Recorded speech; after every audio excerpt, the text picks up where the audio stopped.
और आज विश्व संग्रहालय दिवस है। इस मौके पर प्रदेश के स्मारक एवं संग्रहालयों में पर्यटकों का प्रवेश निःशुल्क है। संग्रहालय हमें हमारे इतिहास से साक्षात कराने का सबसे बेहतर केंद्र होते हैं। ऐसे में हमारे एसोसिएट एडिटर निर्मल तिवारी ने अल्बर्ट हॉल से लिया है विश्व संग्रहालय दिवस पर अल्बर्ट हॉल से प्रदर्शित पुरातात्विक सामग्री का जायजा। वो तस्वीर और साथ ही साथ आपको दिखाते हैं जायजा की ये तस्वीरें। आज विश्व संग्रहालय दिवस है और ख़ास बात यह है कि संग्रहालय एक ऐसा केंद्र होते हैं जो हमें हमारे अतीत से, हमारे इतिहास से हमें जोड़ते हैं। ये अल्बर्ट हॉल केंद्रीय म्यूज़ियम है जयपुर का। मैं आपको दो मूर्तियों के माध्यम से बताना चाहूँगा कि क्यों संग्रहालयों की प्रासंगिकता बहुत ज़्यादा है और हमारा इतिहास किस तरह था। देखिए, ये रावणानुग्रह मूर्ति है।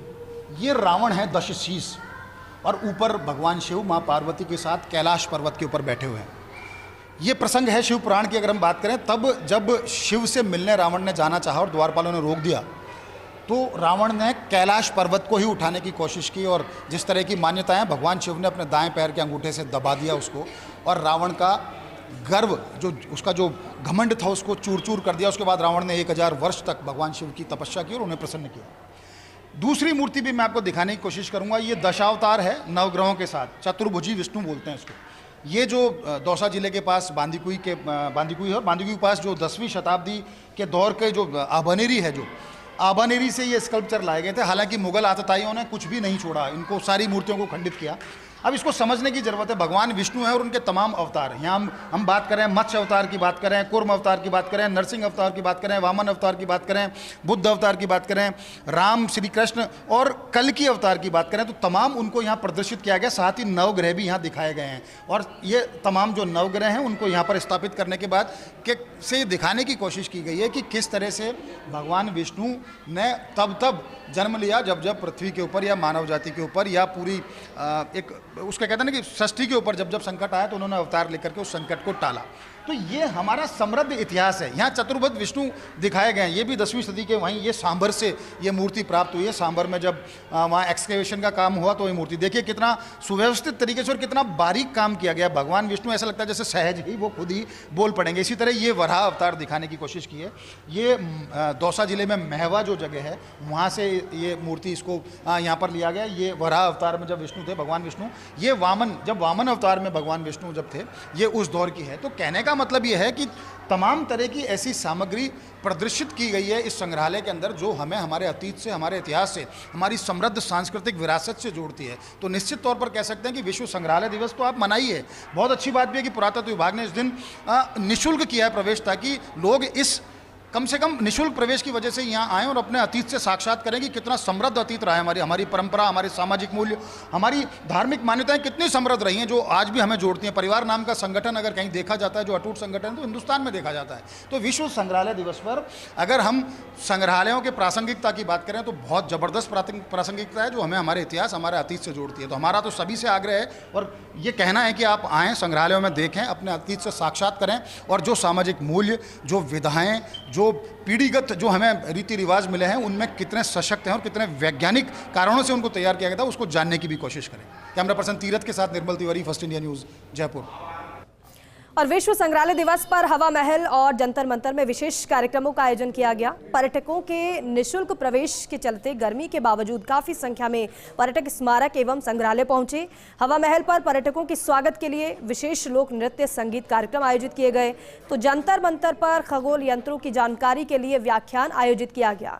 इस मौके पर एसोसिएट एडिटर निर्मल तिवारी ने जंतर मंतर की अधीक्षक प्रतिभा यादव और हवा महल की अधीक्षक सरोजनी चंचलानी से खास बातचीत की है। आपको सुनवाते हैं।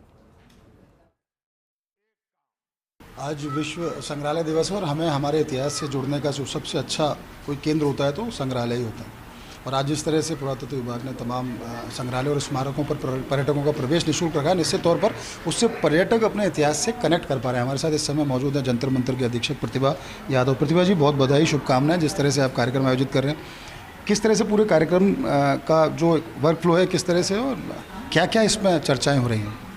आज सुबह जंतर मंतर पर पर्यटकों का परंपरागत स्वागत किया गया और उसके बाद ये कार्यक्रम स्टार्ट हुआ 11 बजे से। यहाँ पे ज्योतिषविद और वास्तु विद्वान आए हुए हैं, अभी आमंत्रित हैं जो अतिथिगण, और वो यहाँ की वैज्ञानिकता पर यंत्रों की जानकारी प्रदान करें, इनकी उपयोगिता, जो वर्तमान जो परिस्थितियाँ उसके हिसाब से इनकी समसामयिकता पर अपना उद्बोधन दे रहे हैं। और अच्छा, यंत्रों का संरक्षण, इनका संवर्धन, लोगों को इसकी जानकारी प्रॉपर पहुंचे, तो आज कोई विशेष व्यवस्थाएं की हैं इस तरह से पर्यटकों को समझाने की, उनको बताने की? जी बिल्कुल, आज लास्ट सेशन वही रखा गया है। पर्यटकों को भ्रमण कराया जाएगा और जो जिज्ञासाएं होंगी उनका समाधान करवाया जाएगा।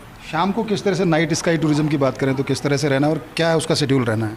आज खगोलीय पिंडों के अवलोकन का कार्यक्रम है, आकाश दर्शन, जो कि साइंस एंड टेक्नोलॉजी के सहयोग से किया जा रहा है और इसके लिए पूरी व्यवस्थाएं हो गई है। हमारे साथ सरोजनी चंचलानी भी मौजूद हैं, आप हवा महल के अध्यक्ष हैं। सरोज, किस तरह से पूरा आज ऑर्गेनाइज कर रहे हैं कार्यक्रम को और कितने पर्यटकों का फ्लो किस तरह का है? आज हवा महल स्मारक में काफ़ी संख्या में पर्यटक आ रहे हैं। पर्यटकों का निःशुल्क प्रवेश है और प्रवेश द्वार पर रंगोली करवाई गई है। लोक कलाकार जो हैं वो भी अपनी प्रस्तुति दे रहे हैं। मांगणियार कलाकार आए हुए हैं और कच्ची घोड़ी नृत्य भी किया जा रहा है। पर्यटक काफ़ी उत्साहित हो रहे हैं और पर्यटकों को स्मारक की सुरक्षा और सुरक्षा का भी संदेश दिया जा रहा है, ताकि इस धरोहर की सब लोगों का दायित्व है कि इस धरोहर को सुरक्षित और स्वच्छ रखें। अच्छा, एक खास बात ये भी, चूँकि गर्मी बड़ी चिलचिलाती धूप पड़ रही है, आप दोनों यहाँ किस तरह से छाया पानी की व्यवस्था पर्यटकों को की है ताकि उनको किसी तरह की परेशानी ना हो? अंदर तो बेंच वगैरह लगी हुई है, चारों तरफ बरामदे भी है और पानी के 2 वाटर कूलर लगे हुए हैं। पर्यटकों की ये पूरी सुविधाएं हैं। प्रतिभा, आपके यहाँ पानी के 3 वाटर कूलर्स लगे हुए हैं और जो कैनोपीज़ लगी हैं तीनों कोनों पे, तो वहाँ पे पर्यटक आराम कर सकते हैं। चेयर्स वगैरह लगी हुई हैं। बहुत धन्यवाद। तो आप देख सकते हैं आज विश्व संग्रहालय दिवस पर पर्यटकों का प्रवेश तो निःशुल्क है ही, साथ ही साथ उनके छाया पानी की व्यवस्था की गई है। उनके लिए संगोष्ठियाँ, व्याख्यान आयोजित करके बताने की कोशिश की जा रही है कि हमारे स्मारकों का इतिहास क्या है, हमको कैसे अपने अतीत से कनेक्ट करना चाहिए, हमारे सामाजिक मूल्य किस तरह के हैं, वेधशाला में किस तरह से यंत्रों के द्वारा खगोलीय गणनाएं की जाती हैं। कुल मिला के कहा जा सकता है कि पर्यटकों के लिए आज एक अलग से एक अनूठा अनुभव रहना है जब वो अपने इतिहास से खुद को कनेक्ट कर पाएंगे। कैमरा पर्सन तीरथ के साथ Nirmal Tiwari, first India news, Jaipur.